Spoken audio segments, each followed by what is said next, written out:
Welcome to Narrowboat and Jamesville. Hope you're well, thanks for joining me. Today I need to make the pocket door to go inside this pocket here. So the ceiling's now up. I can, luckily, rather relievingly, I can move this section of wall, not in a particular camera friendly way. The din rail's attached to that one. I can attach the other side of the din rail to this one once I've made the door. So first off, let's make the door.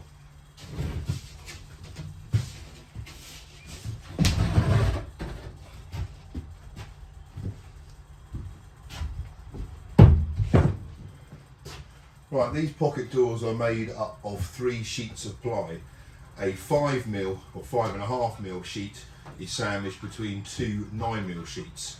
This will be the full profile of the door, and this will just be the outline shape to give the door some framing. Right, this sheet of 5.5mm beech ply is going to be the visible part in the middle of the door. So these are the 2 kind of inlay areas. The side I'm going to choose is actually the one with the sticker on it, which is the CC side. It is that side there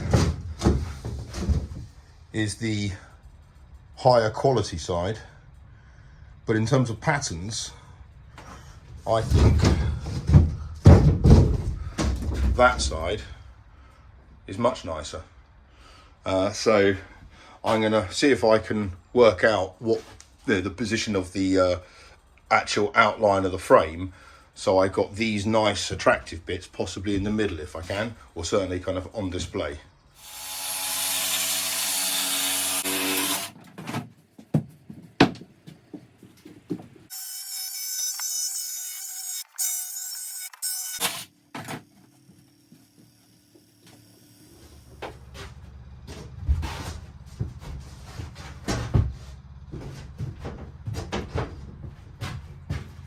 So yeah, I'm hoping that that pattern there and that one there will be in the middle of the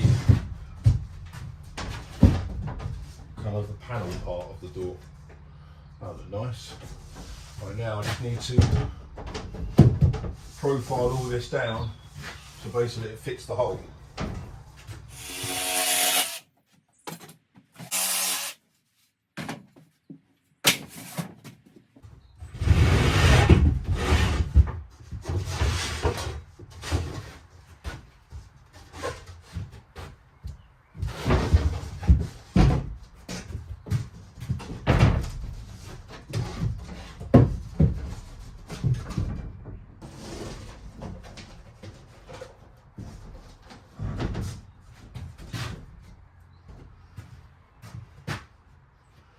Right, happy days. Okay, this next bit's relatively straightforward. Now I've got the template ready. I just need to draw it onto this and cut it out.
not sure if you can make that out, but I've marked out the border of the door, and this time I've made that bit 20 instead of 10 centimeters, and adding that second bit in. So this one hopefully is going to look a bit better and be quicker and easier to make. Right, time to cut this out now, and I don't have to worry about the inserts there, so I can just normally just drill it through a hole and then whack it out with the jigsaw.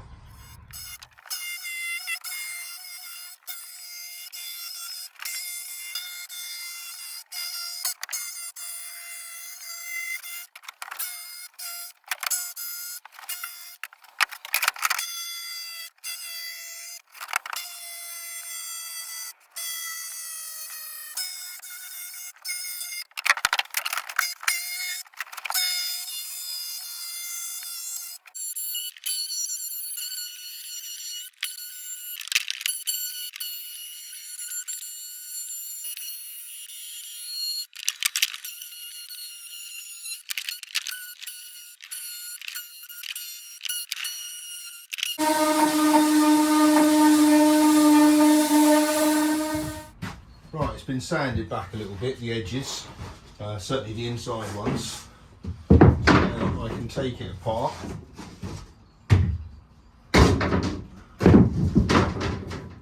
and glue the sandwich back together again.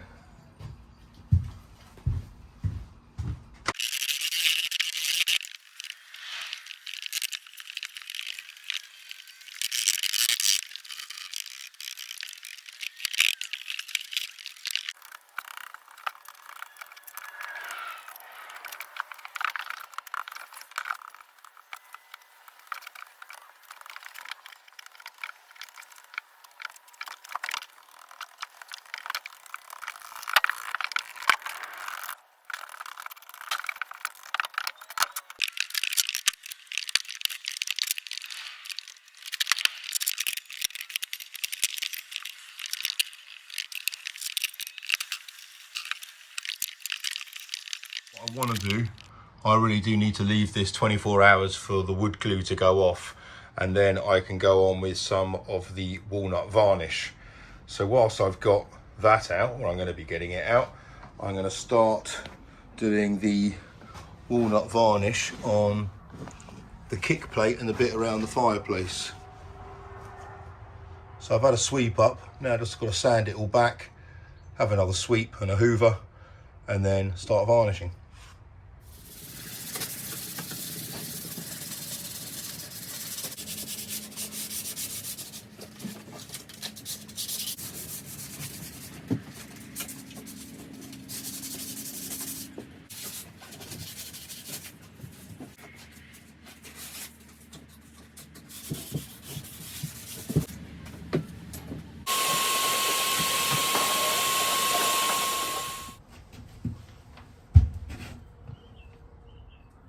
So I'm just going on with some of this Ronseal interior varnish. This is the satin walnut, kind of is a greyish colour in the pot, and it requires 3 coats and then a sanding before the last coat. I've hoovered up, so I don't mind about going on the floor in terms of getting it on the floor, because the floors can be covered up with flooring, but I don't really want to get it on the don't want to get rubbish on the bristles, and it wipes off here quite easily.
Okay, it's been pretty much a day now. The walnut has had 3 coats of the varnish. It's all come out looking pretty nice.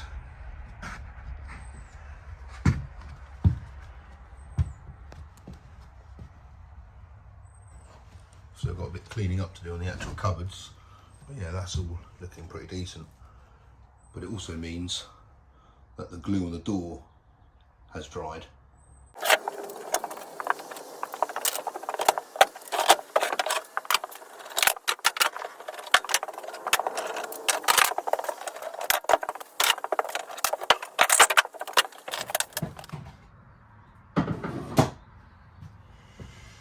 Cool. Now the glue's nicely set. I've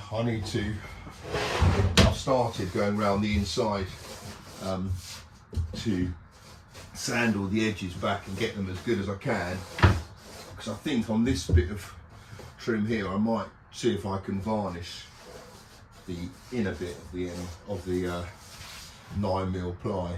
So I'm going to go around this now, tidy it all up, and then I can start applying the varnish to the side, to the front sides. I'm happy with how that pattern's come out, though. This is going to be the facing side for the dinette. So yeah, I think that's quite an interesting pattern and design. I think that's going to look quite neat. Okay, let's clear this down.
Right, this side has dried. I'm pretty happy with how it's turned out.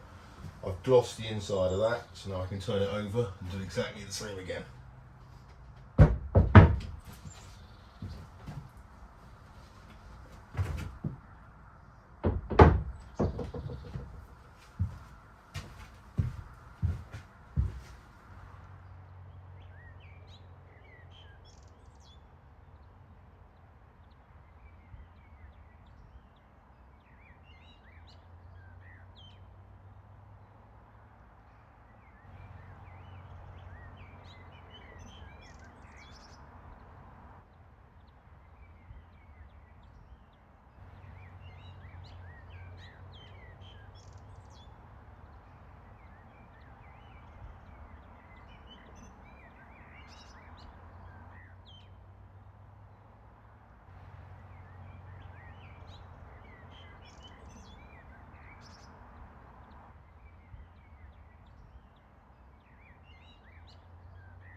Right, this is all dried nicely, 3 coats. Now I've got to go in with the casters which go on the bottom of the door to help it roll. But instead of them being mounted like that, I'm going to cut away some of the timber in there so they kind of will sit a bit more like that. So that's what I've taken out with the drill.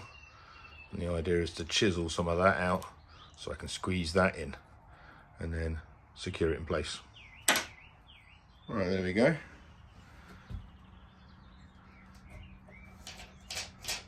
Happy days. Right, let's do the other side. That's both wheels in.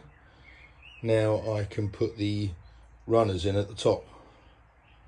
Right, just going about fitting the door, or kind of offering it up. I'm going to take a bit of this bit of the door off to compensate for this bit here. For some reason, not on the other door, didn't have to do that. It should still be within the bit that remains within the wall though, so hopefully that won't be visible.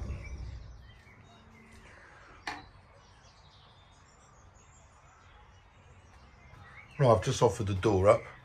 I haven't put the runner on the floor yet, so I'm going to raise the floor by 9mm. On the other one I've done it by 5mm, so I'm going to have to adjust that one slightly so it's all the same. That's to allow for the floor. So I think I'm going to have enough height on this. I might actually have to take a tiny bit off the top of the door. The 9mm floor runner is in, and the door fits pretty well. I've had to trim that little bit off there. Just got to sand that last bit back. Now I need to just take it apart and adjust those two. So that one there needs to kind of fine adjustments now. So the wheels on that one need to go up by a couple of screw turns maybe.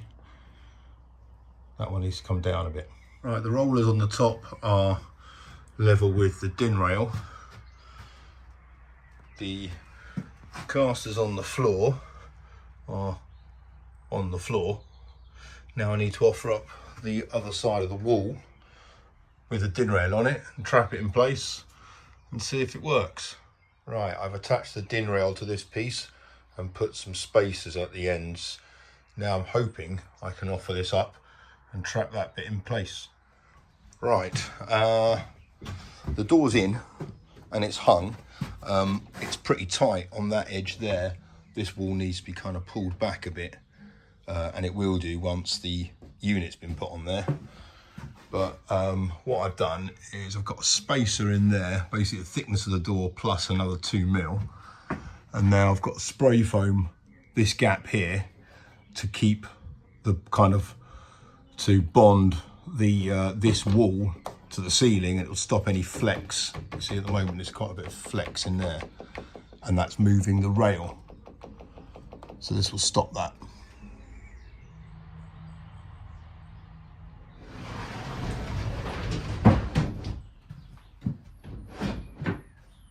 Pretty happy with that. It was not an easy job. It took quite a few days to make the door, because obviously the glue's got to go off for a day, and then the varnish and everything, so that took a bit of time. And getting this in, I mean, there's not really much flex at the top. There is if you push it, but that's okay. But all of this is going to be built up once I got the kind of the dinette to build and everything. That'll shore all that up, and then this wall here's got a bit of flex to it, but again the floor to ceiling cupboard on this side of the wall will stop that from having any flex, so then the door will work quite nicely. Hasn't got much wobble, to be honest, once it's in place. Kind of that way. I thought there'd be more on the floor. There's not. There's got to be some trim at the top here to obviously disguise that. And once that cable is in its right place, then it kind of, it's quite a nice flush fit to the door, to the wall. Got to put something on the sides there on all of the doors, maybe for it to kind of like go into a little bit. So this is going to be part of the cabinetry on this side of the wall, really. But yeah, I'm pretty happy with that. It kind of makes the boat quite spacious, and it now gives me the absolute datum points for the dinette, which I did want an 8-foot dinette. So this is to the kitchen cupboard, and I've got 11.5 foot to basically to the kitchen unit. So I'm definitely going to fit in a 8-foot dinette, 8-foot cushions. Even if there was like a cupboard or something on here, that takes it up to this side of that foothole on the floor. So this is, yeah, that's decent. That gives quite a lot of space.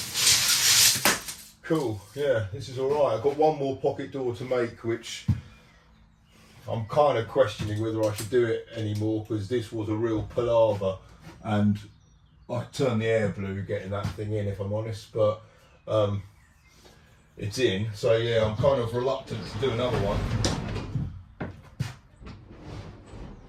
Can't really be bothered, but I've got to do something. That's for the door going from the bathroom to the bedroom, so I've got to do something for that. But right now I've got to go to my parents' house. I've had a delivery of the kitchen sink, so I'm going to go pick that up, and then I can start really thinking about putting down the kitchen worktops, which is kind of will clear some space in the bedroom, and then I've got to really make that last bulkhead, which will stop you being able to like look all the way through, because that's where the crossover is going to be in the bathroom. So I've got to make that bulkhead, but before I do that I've got to bring in all the timber for this bit now before I do that, otherwise I won't be able to twist it round through the bathroom. But with both doors closed, the midships cabin's really nice. It's kind of gets quite a decent feel for it, and it's actually quite spacious. So yeah, this is all right.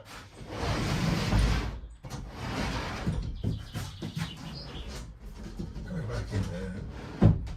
But yeah, I'm happy with that. Thank you very much for watching. Until tomorrow, take care. Bye bye.